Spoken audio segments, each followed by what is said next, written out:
Good morning, Center for Spiritual Living, Los Angeles. My name is Melissa Lewis, and I'm excited to be your guest artist today. This little light of mine, I'm gonna let it shine.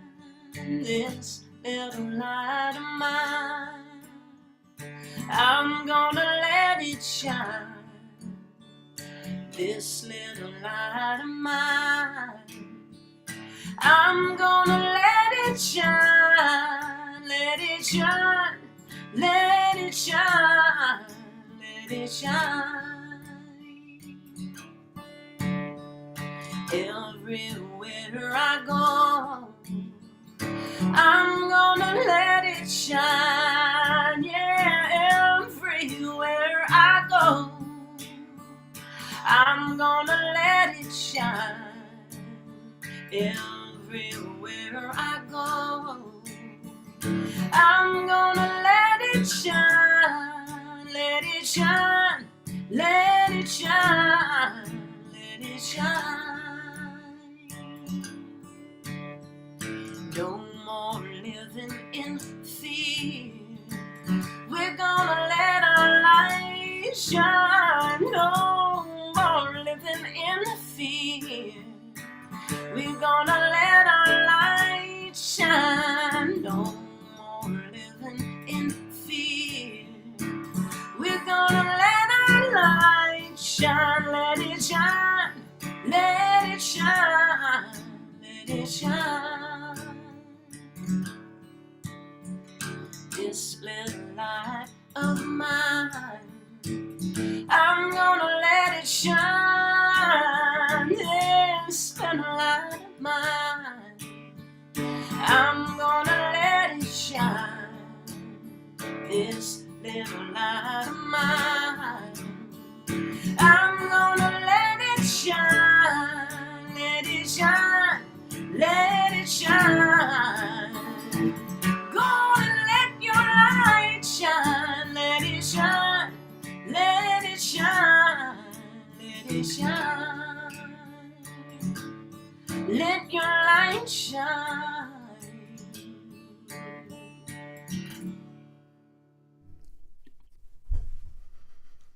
How gentle and loving and beautiful. Good morning, Melissa Lewis. Dr. Key. It is so good to see you, to have you back in our house, so to speak. Yes. And just a joy, just a joy. It's been way too long. Way too long. Thank you for having Yeah. Oh, it's our pleasure. And you and I have been communicating for months trying to get you back on the calendar. And I'm so happy for you that you got a pretty much full-time Sunday morning gig down in the South Bay, right? us.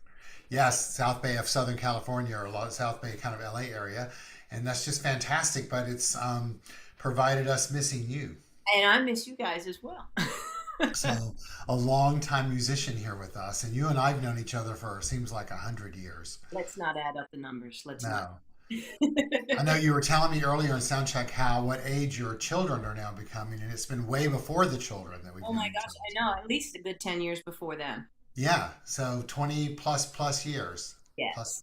Well, good. Well, I'm so happy that we're sharing this time and space together, albeit virtually, and just feel the love and the warmth and the consciousness that is you. So, Thank you. yes, and we all get to appreciate the art installation of the wheel behind us. I Ta-da! love that. This little wheel of mine, I'm gonna let it roll. Right, sometime. Exactly, I love it. All right, my love, well, I'll see you shortly. Okay. Bye. Bye. Good morning, everyone. I'm Reverend Dr. Keith Cox, and I'm the spiritual leader here at the Center for Spiritual Living, Los Angeles, and welcome to our Sunday morning celebration service. If you are joining us live, it is, I started to say November. It's October 27th in the year 2024, and we come together in this context to let our light shine and to remember who we are as divine beings as we navigate this day by day, thought by thought experience and opportunity for expression called human life. And so I affirm for you, no matter where you are on your physical journey and where you are geographically, and in this context of time and space, that right where you are, you accept and know that that's where the divine is. In our philosophy, faith, and way of life, we look at the divine and call it many different terms, but the essence of what it is who and what you and I are. It's that energy of light that Melissa was just speaking of that we all have within us. And so we come together in this format, in this form, in this context to remember that, and in that act of remembrance to be reminded that we have the power within us to be a co-creator to the experiences that we desire, and to not just live in a state of reaction, but in a state of understanding, acceptance, and using our mental abilities in a way that procreates more and more good in life itself. On this Sunday morning, we move into our virtual,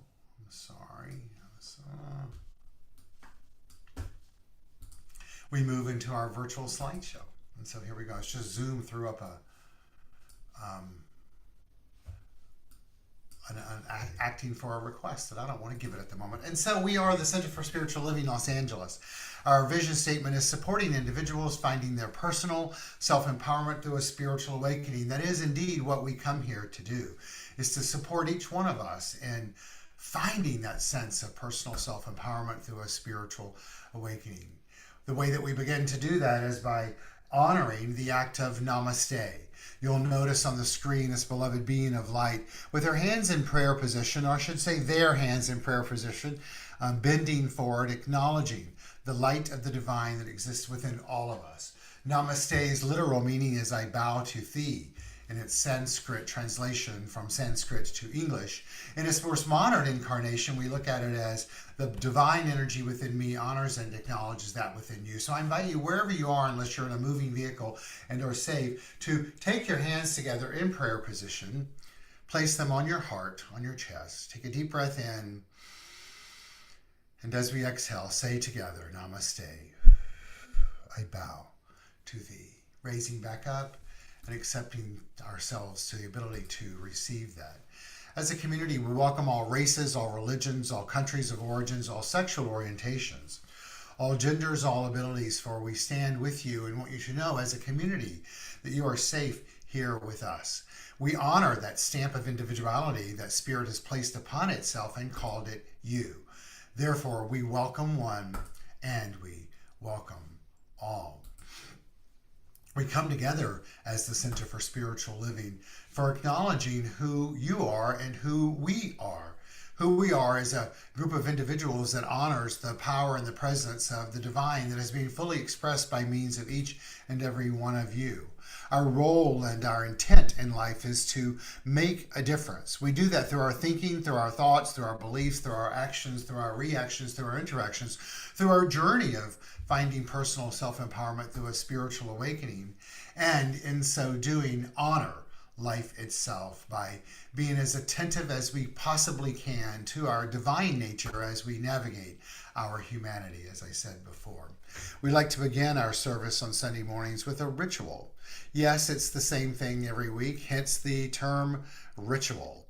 And the ritual is called calling in the light.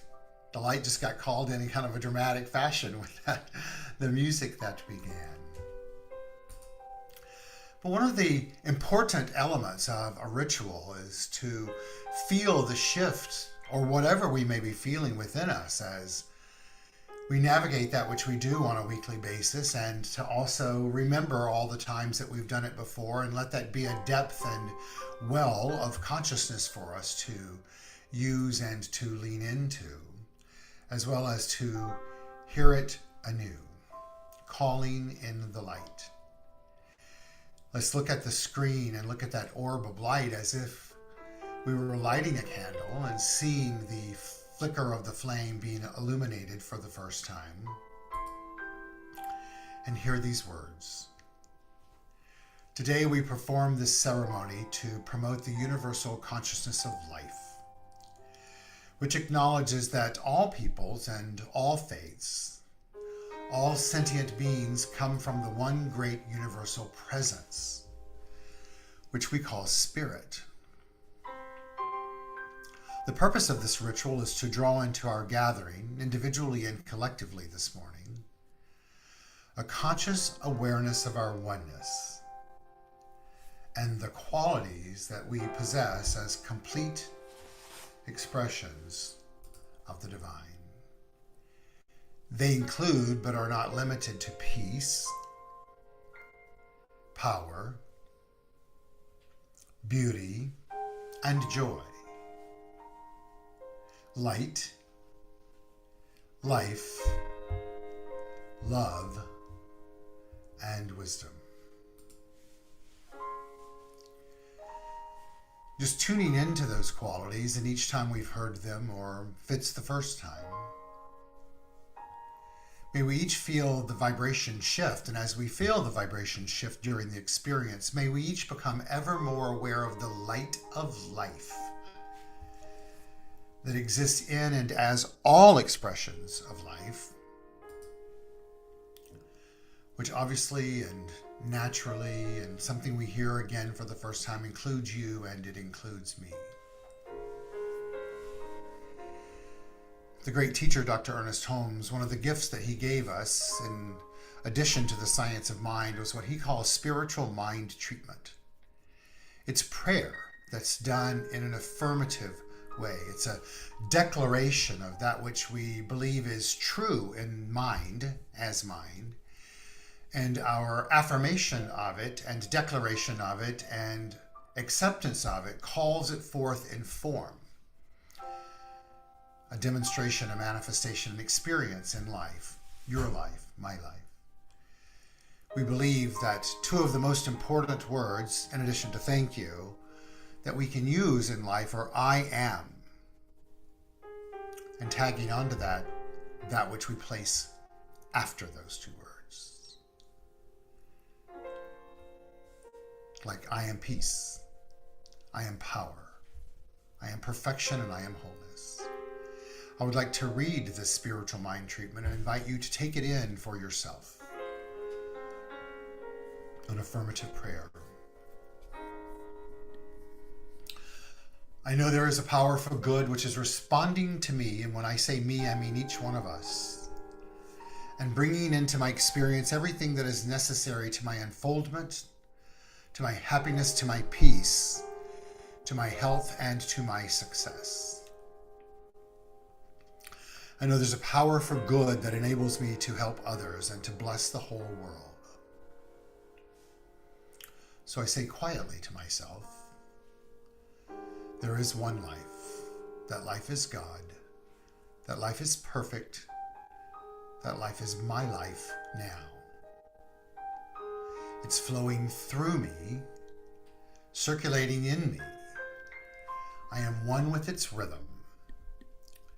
My heart beats with the pulsation of the universe in serenity, in peace, and in joy.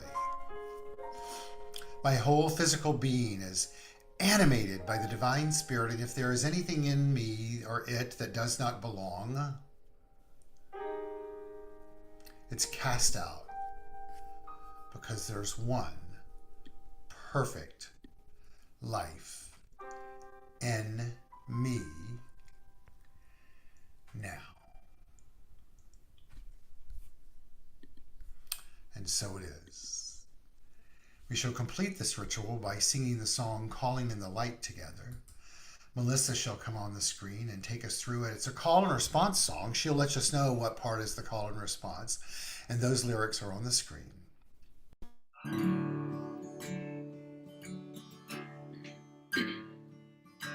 Calling in the light, calling in the light, calling in the light of love,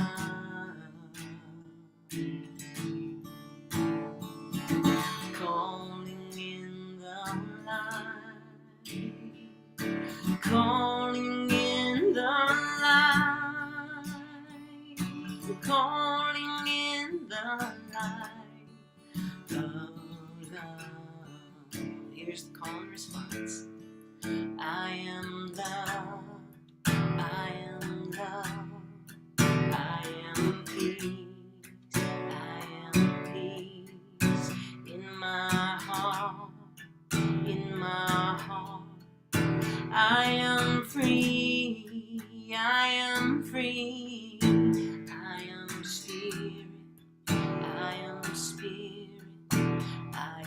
so, I am so, all together, all together.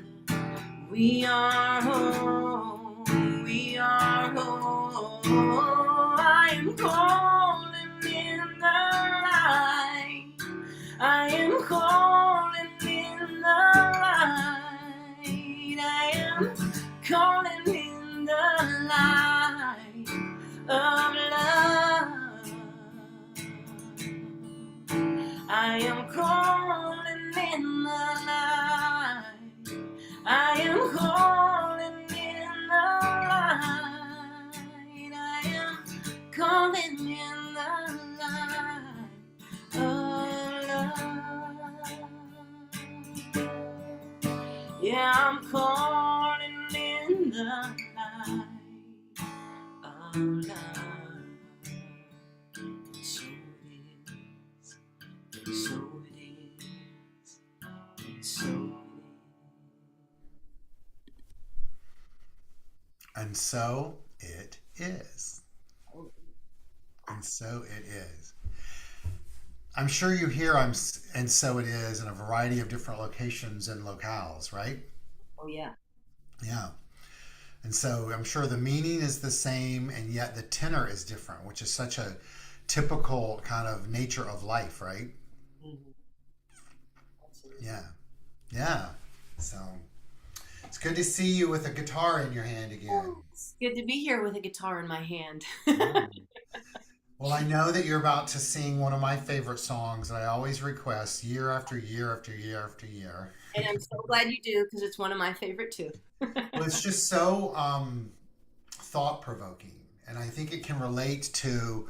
It's relatable in the sense of where we are all at on that journey of life of finding personal self empowerment through a spiritual awakening, and certainly in the world today when I think that we're going through. There's so much chaos in the external world, and certainly that's the case in our political environment, and I'm sure that has to be both a heavy burden and also something a little bit exciting as a parent of a child today because it calls you into answering the question that the song asks, right? So Right. I'll never forget the first time I heard this song. I was like, "Oh my gosh, it's just so perfect."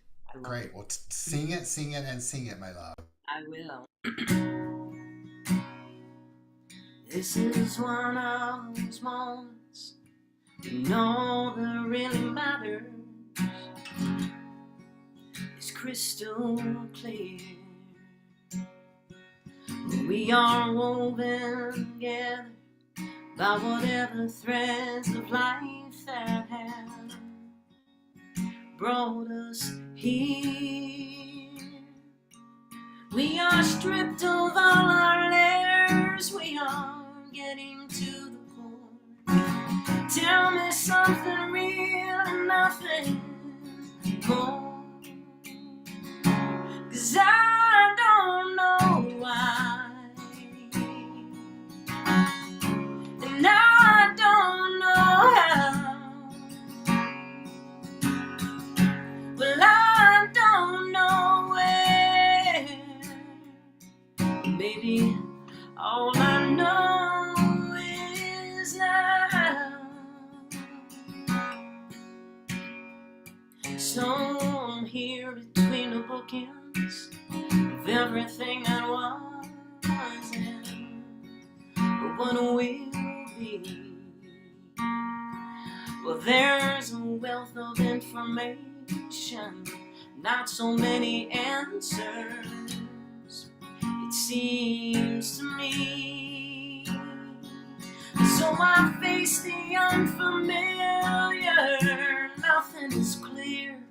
Only blinding faith can carry me from here.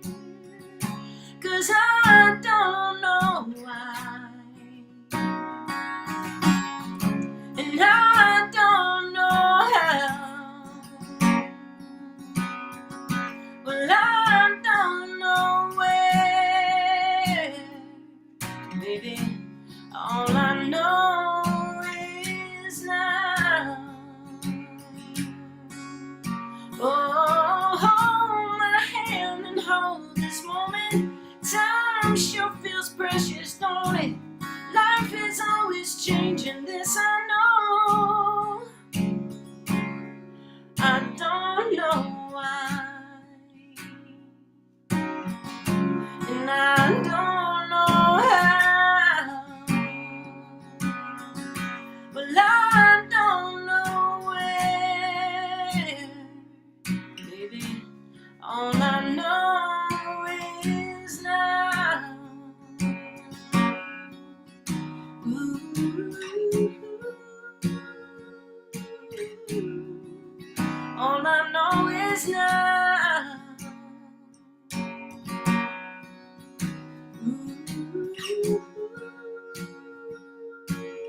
just reinforced once again of why I listen to that song on a loop so often.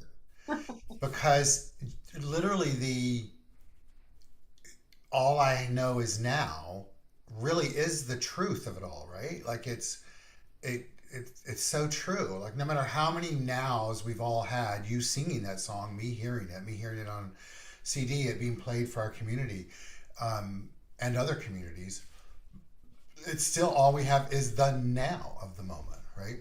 Yeah, the present moment, right? It And the seems. question is, how do we let ourselves show up in that?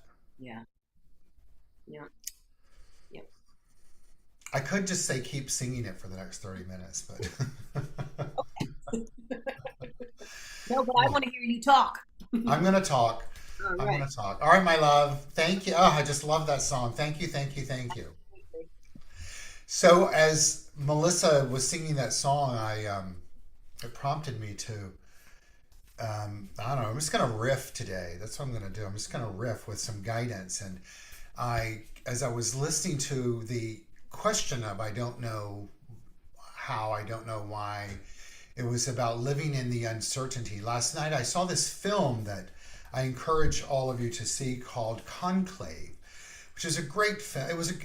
Being built up to a really fabulous film, and it is a very good film. And certainly I wanted to see it through the lens of being a minister or a man of the cloth, if you will, a human of the cloth.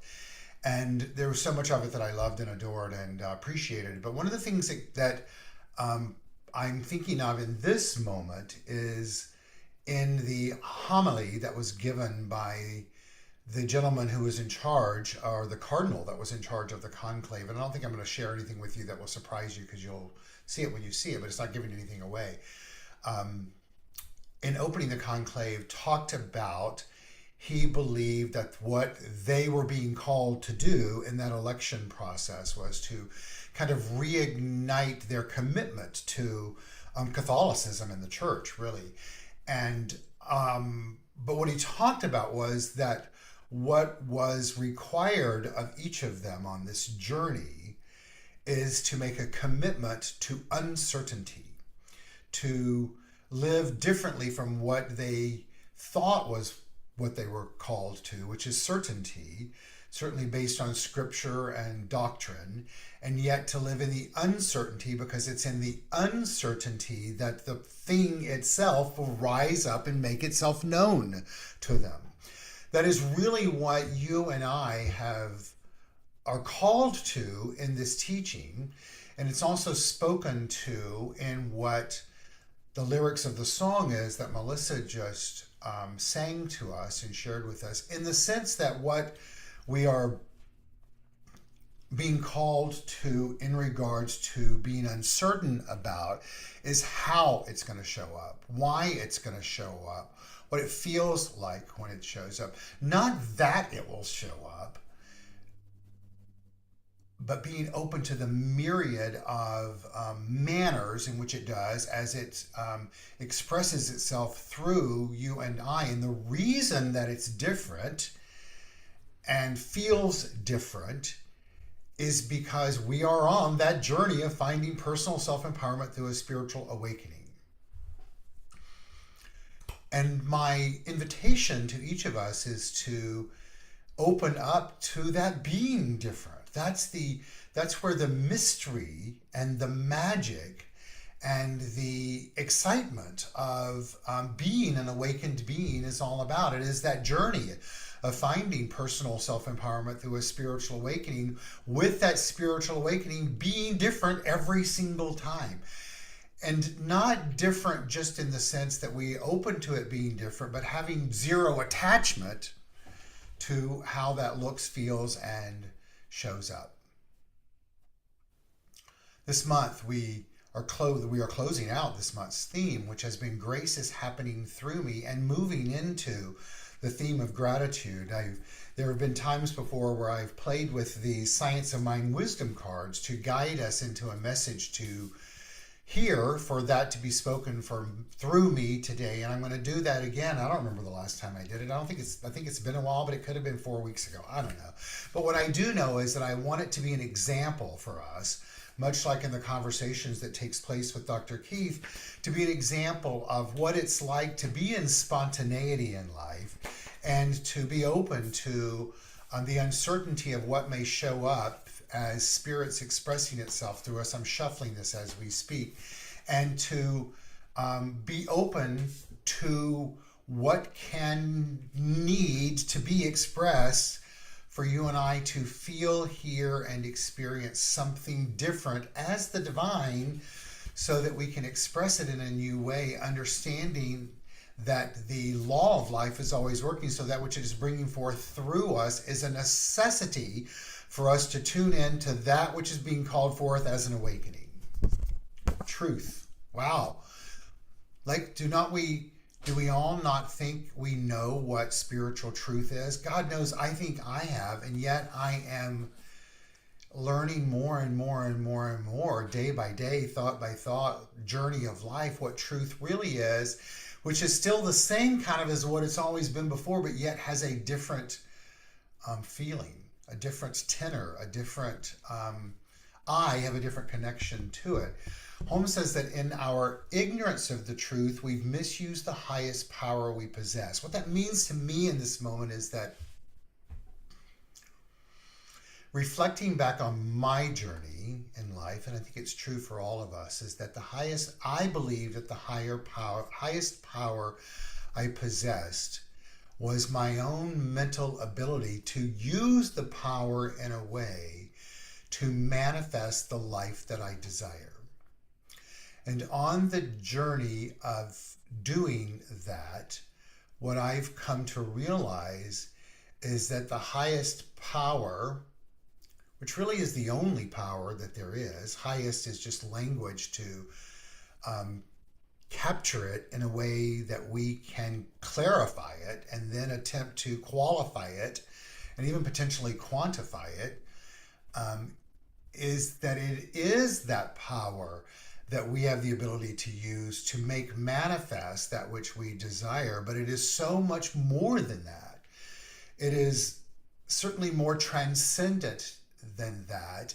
And when you and I, the individual, let go of our attachment to the manifestations, then all that we desire and need always shows up. Why is that? Because that truth is that it contains all that there is. And so and that means something different each and every time. I have, in watching this film last night, I noticed that it's certainly a portrayal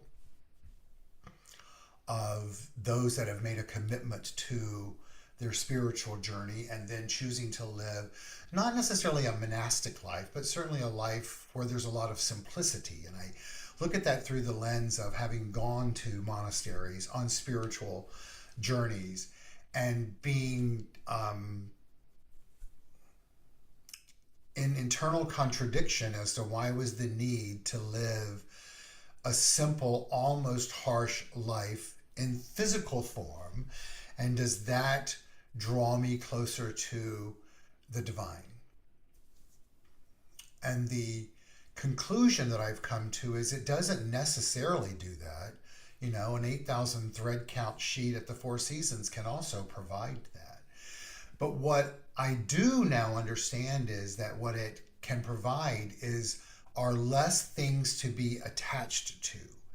It's through that detachment of material goods that it gives the individual the opportunity to open to an individual flow of the divine that just seems different. You know, Dr. David Hawkins addresses this in his The Evolutionary Journey of the Map of Consciousness. And certainly in his journey and the way that he has developed this map of consciousness, those that vibrate at what he calls the highest level of consciousness possible based on the study are those that have lived life in that way. I don't know that that's what is required of all of us, but I think it's important to look at it through that lens and to play with it in that lens from the perspective, are we willing to release and let go, to detach from the material goods to the best of our ability, and then see how we feel? And see how we feel. That's all. Just see how we feel. And then to tune into those feelings and allow them to rise up and be through us. The next card is the universal flow, which is an example of what we're speaking of. Holmes says in this card, we cannot fight the universe. It refuses to be budged from its course. We can only go with it, which really speaks to that fundamental, I'm going to call it elementary component of our teaching of using the power solely for manifestation. As one evolves and understands that you can't not only fight the universe, but in being in struggle with it, fighting with it, meaning that you want it to do what you want it to do and for it to create that which you desire in form, it's in that struggle that we manifest more struggle because of the magnetism, the magnetic nature of spirit. So if we open up and let go to that which is deemed greater than what we can think of, then it's bringing through us, both in form and in experience and through an avenue of awareness, that which reflects which it is, which is why I, what one might say, harp on repetitively the qualities that we teach, that we believe that we're imbued with. Because I think that's fundamental, not elementary, but fundamental. Of we are peace, we are power, we are beauty, we are joy, we are light, we are life, we are love, we are wisdom, and so much more. But that provides a context for us, both vibrationally and frequency-wise and contextually, what the power is that we are. And if we lean into that, then we are shifting a consciousness to reflect its nature. We're also sending out energy that reflects those frequencies, if you will. And because we live in a universe where we know is governed by spiritual law that reflects the physical laws, and we see the physical law in action always, then we are setting up a greater opportunity to attract that back into our world and make it made manifest than if we don't. And if we don't, that's that struggle. That's the fighting with the universe. So it seems very simplistic in its approach, and yet also somewhat very complex in its application. And yet I really do believe at this stage in my life that is what we're called to be. I think in this moment you hear people say on people's deathbed, do they say that what is it that they want? Our beloved Ted Sprague, who passed, and his family said last week, his niece said at the memorial service that when she and another family member was with him towards the end, and they asked him what life was all about, and he said, it's about love. It's about love, right? So I believe for all of expressions, beings of life, that as they're leaving this physical expression of it, love and joy and the other components that we call qualities of the divine is really what people say is of the utmost importance. Well, if we go beyond that in the human form of that as an emotion and look at it as a state of awareness, as Hawkins tells us, or the self-givingness of spirit, as Holmes tells us, then we're being told by those that are about to lift the veil that which we're all being taught here on a daily basis, what we're here to do. So what does that mean? I'm going to say to me, and I speak on behalf of all of us, it means to freaking listen to it. To listen to it. To listen to it and then do what we can to practice it.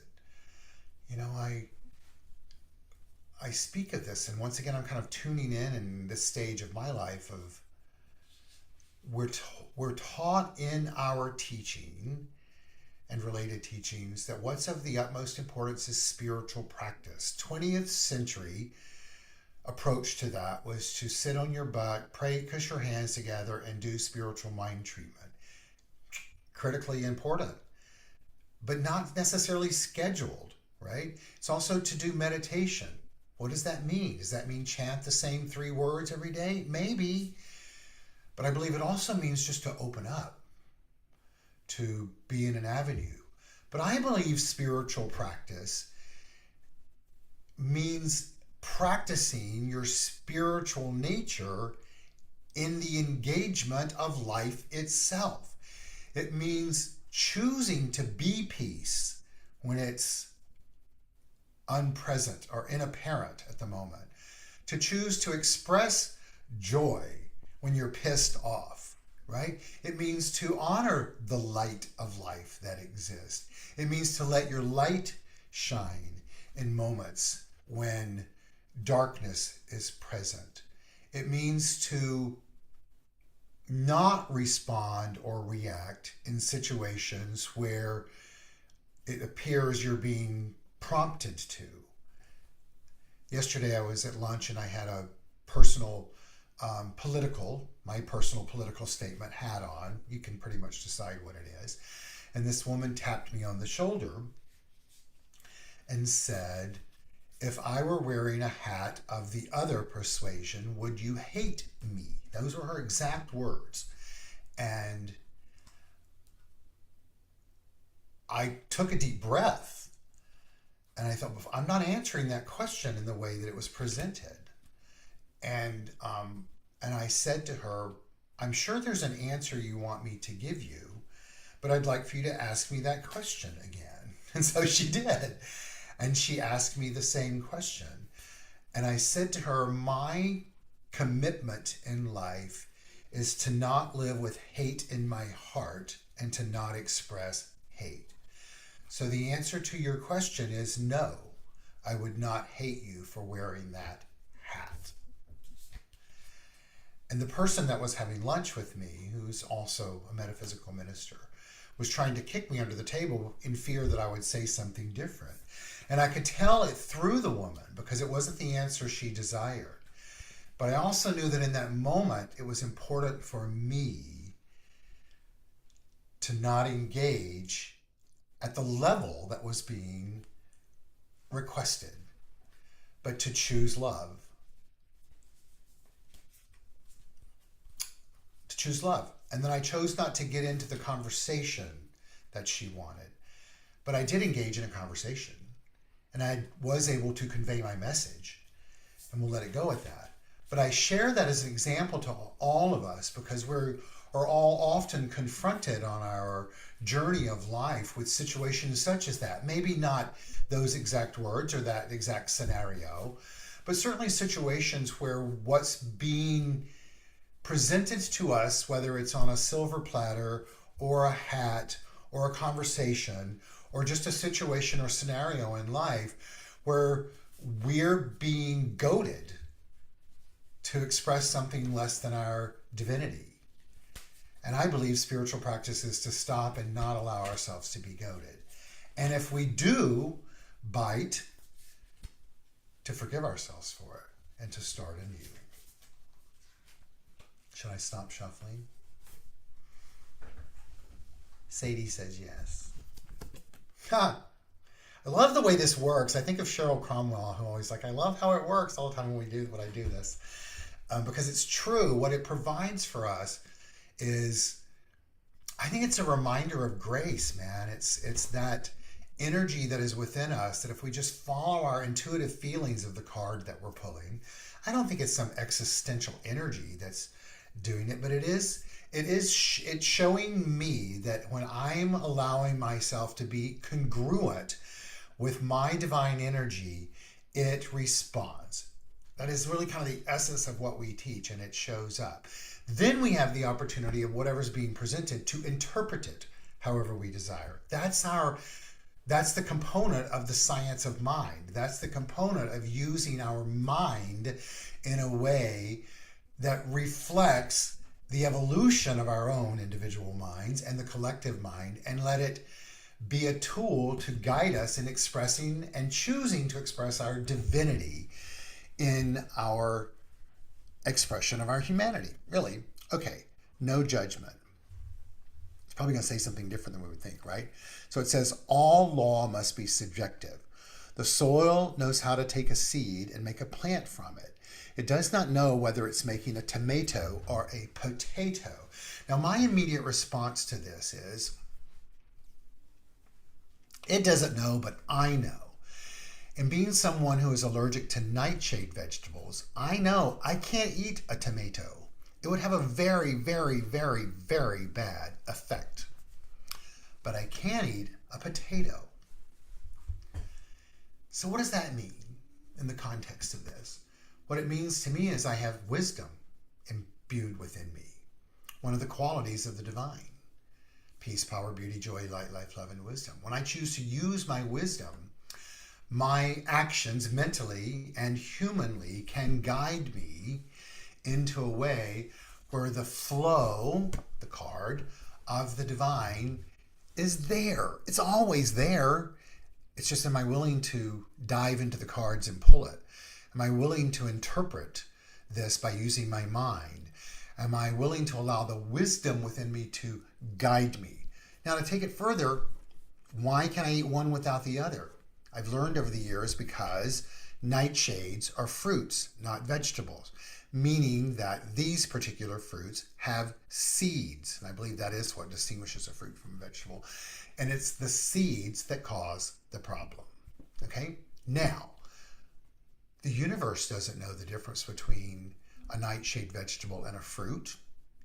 The universe knows to just take the seed, and meaning, yes, there are vegetables that have seeds, so maybe I was incorrect in that statement. But what the universe knows is to respond to the intelligence and the wisdom within the seed when it's planted in the ground. It's just subjective. It also doesn't know when I ingest a tomato or a potato, which one's going to stir up.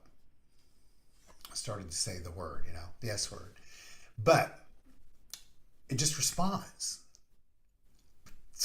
One response works good. One response ain't so good, right? But that's not because of the universe. That's because of the physiology of my being. The physiology of my being is the way my body reacts. My body is an outpicturing of that which is the divine, as is yours.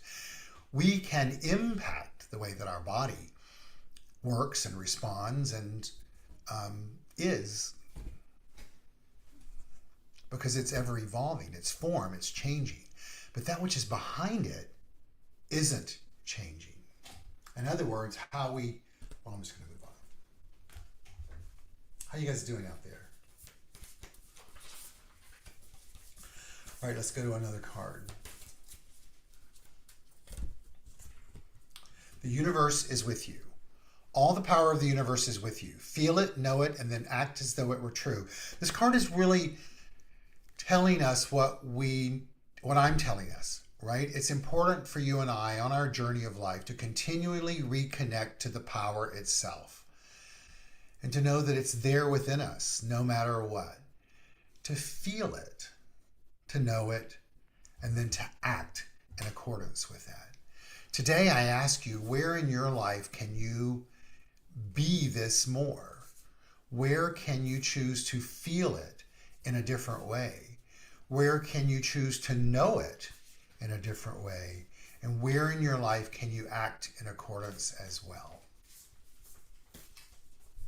Let's see what the deck has to tell us. Push or pull. It says at all times we're either drawing things to us or pushing them away. Really answers the question that I just asked us, where in our life can we do that?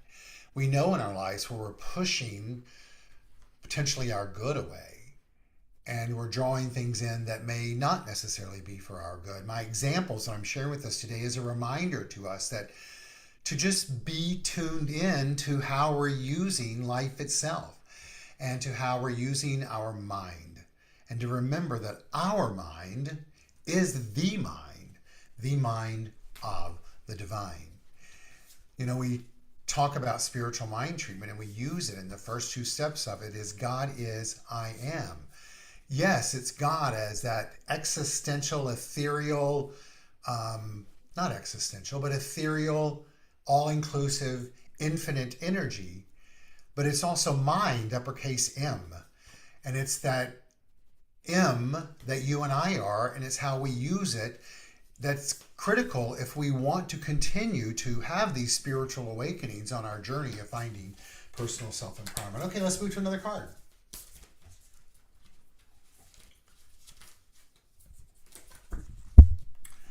Meditate.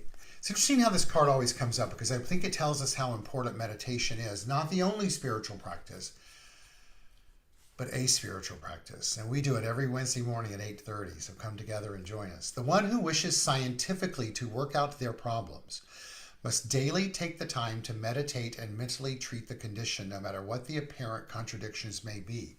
I believe this is true. What I think is important is to not feel like you have to do it the same time, the same way every day. Some days it can be walking. Some days it can be in silence. Some days it can be chanting. Some days it can be listening to music. One of the ways I like to do it is to listen to music, and sometimes I like to listen to the same song over and over and over and over and over again for a couple of reasons. One is it takes me, that repetition takes me into a deeper field of awareness, but I also listen to the lyrics different each time.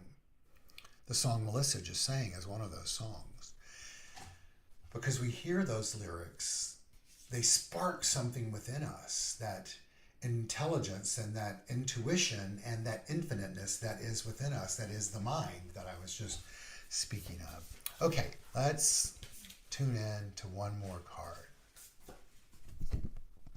Discovery, my favorite of them all. The first great discovery was that the human could think. This was the day when they first said, I am.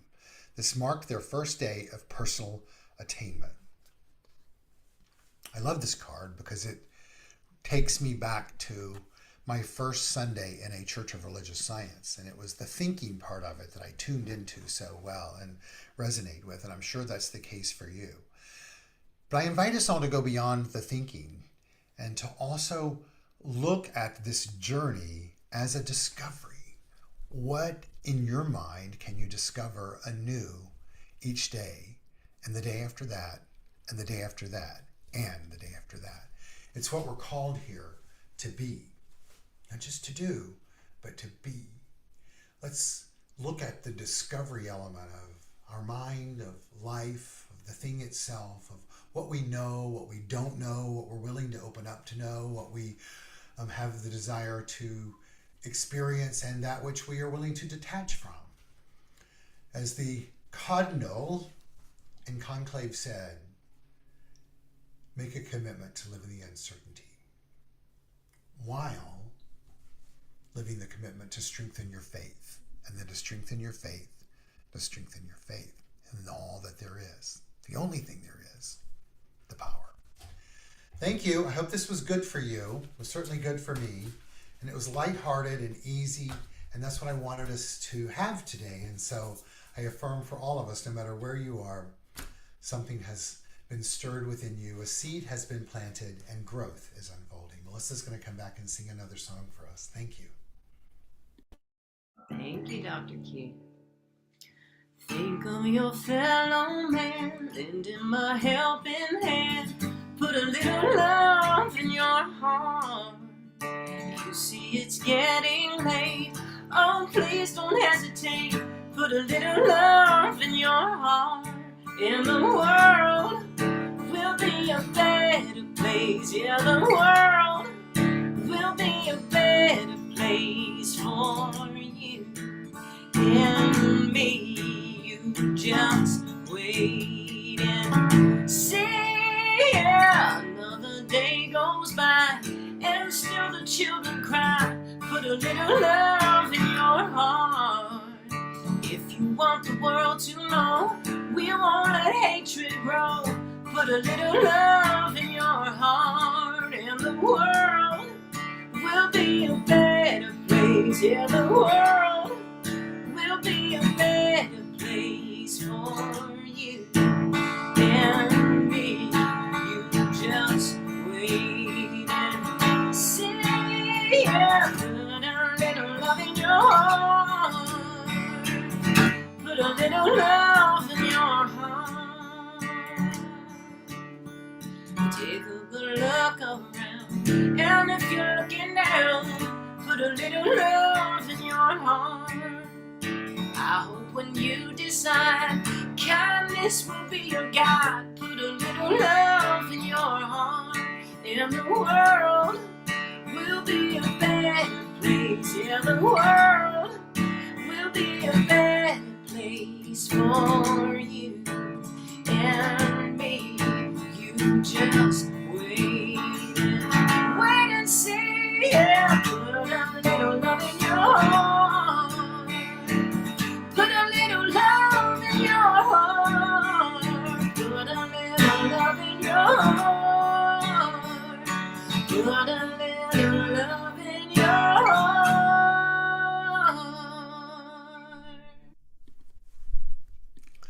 I couldn't stop looking over your shoulder at not only the artwork.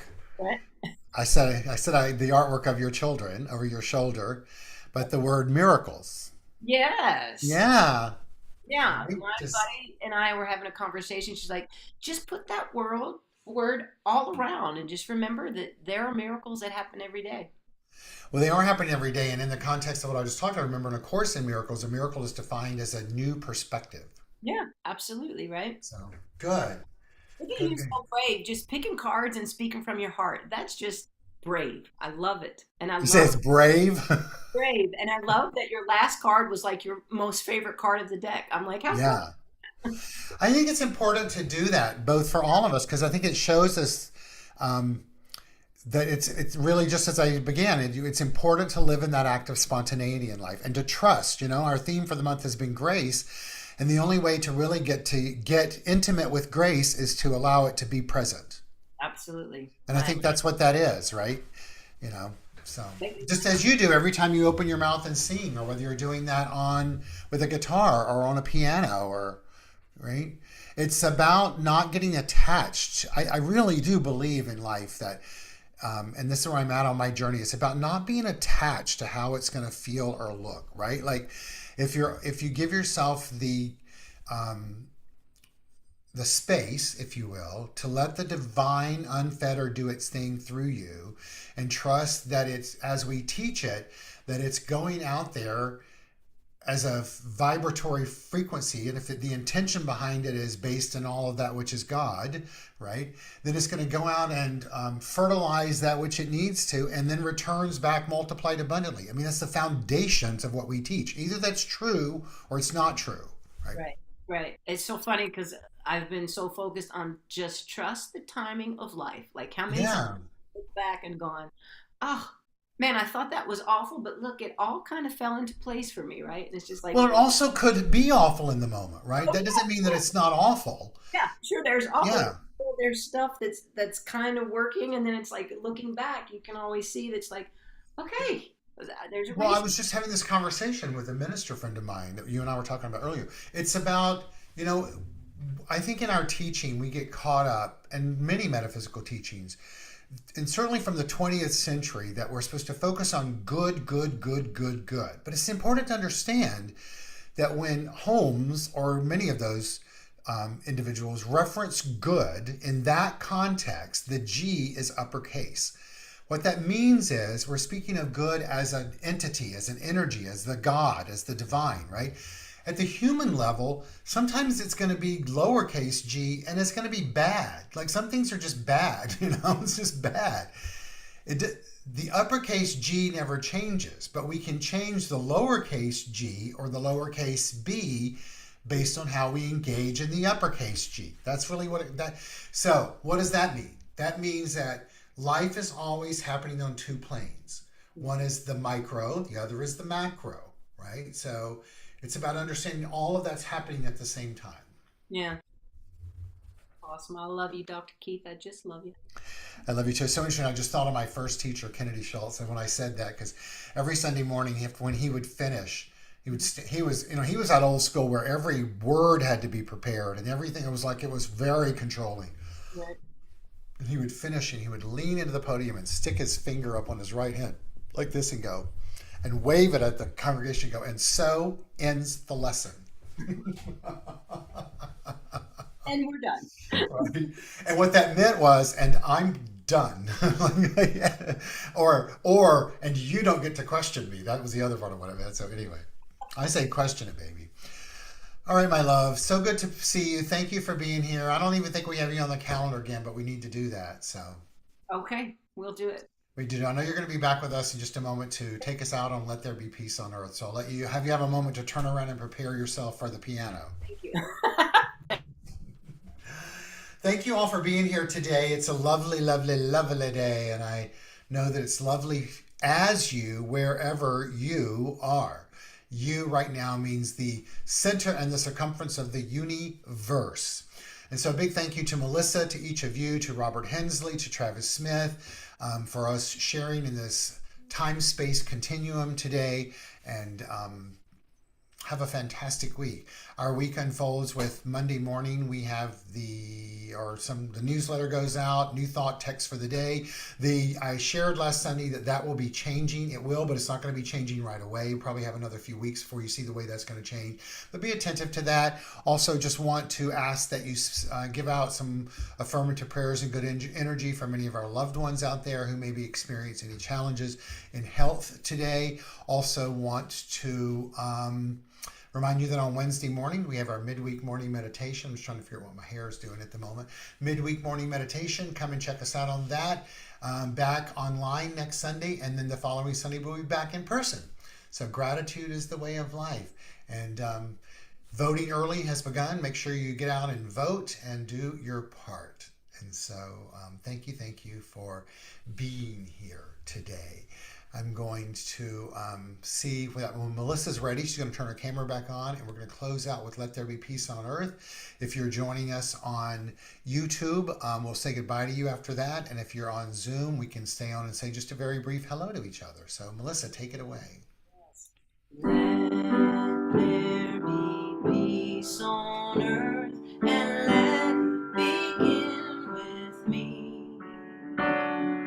Let there be peace on earth, the peace that was meant to be. With God as our power, loved ones all are we. Let us walk with each other in perfect harmony. Let peace begin with me. Let this be the moment now.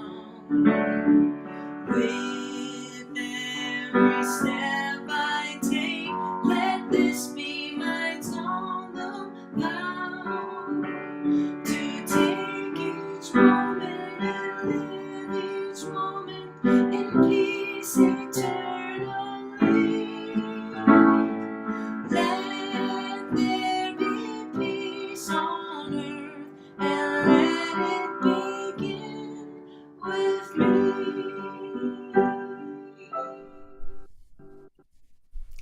And so it is.